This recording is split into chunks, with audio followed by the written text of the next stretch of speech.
Yes, hello, good morning guys. Kagigising ko lang at syempre malamig talaga ang panahon sa ngayon kasi nga winter na dito.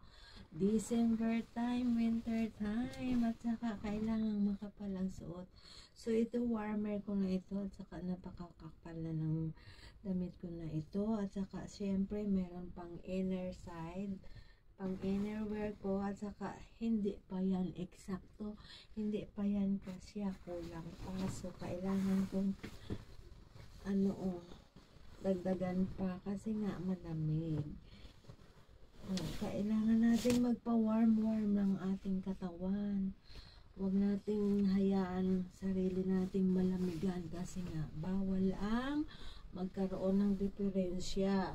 Isang magandang umaga sa ating lahat. Good morning everyone. Hello. Oras na naman para magsimula ng trabaho.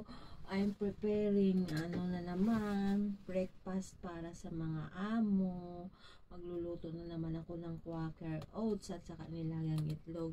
And then, take note, sabi ng mga amo ko, out dinner sila tonight. And then tomorrow, alis na naman sila, papuntang bakasyon. Hindi ko alam kung ilang araw, baka 3 days, 4 days, ganun.